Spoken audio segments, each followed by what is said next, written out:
With me, Labor frontbencher Mark Butler from Adelaide and Liberal frontbencher Senator Mitch Fifield in Melbourne. Mitch Fifield, there have been some comments this morning, again by one of the independents, Rob Oakeshott, wanting to flush out, he says, any sentiment that might exist in either of the parties to go back to an election within the next couple of months, to see these negotiations collapse and to go back to a poll. What's your view? Is there any sense or any sentiment within the coalition that would support that strategy? Certainly not.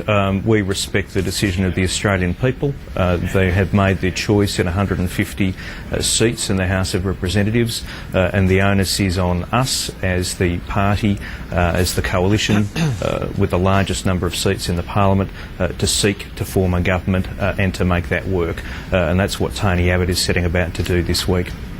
You say you've got the most number of seats, but isn't it a dead heat? Because the Nationals member from WA says he's not a member of the coalition, that he's going to be sitting on the crossbenches, so that would be 72 apiece, and then you throw in the Greens MP, and it's a dead heat.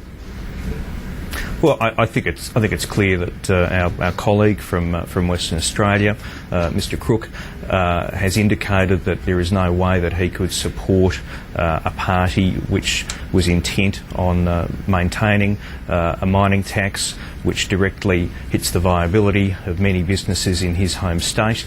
That being the case, we would look to Mr Crook to be supportive of our side of the fence. We've got a way to go yet, and we certainly respect his independence of mind and the autonomy of the West Australian division of the National Party.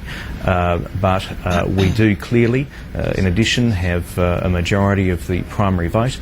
We think we are in the best position to seek to form a government, and we'll be continuing discussions with the independents this week Mark in an Butler, effort to convince them that we are in the best position.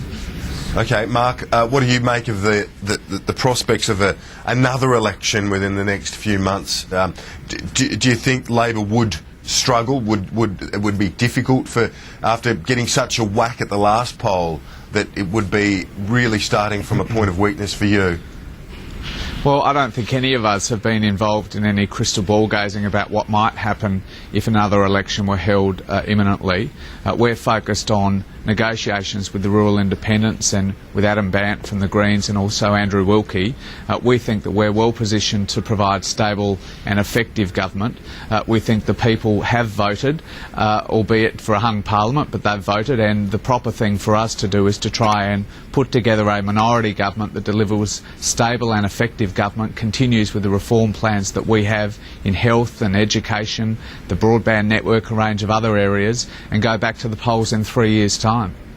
Would your view be that it was, well, I mean, you look at what Senator Fifield has said. He says it's 73-72, and that the National MP from WA has said no chance of backing Labor. So are you one behind as far as you tell, or is it 73 apiece in your as far as you see it?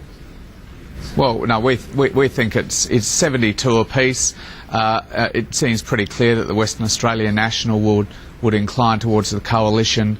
The Green elected in Melbourne would incline towards supporting Labor. I think all serious commentators have seen it as a dead heat of 73 apiece, with 4 independents yet to declare their hand. So it's a bit of wishful thinking, I think, on Mitch's part. I think all serious commentators now see it as being at 73 apiece.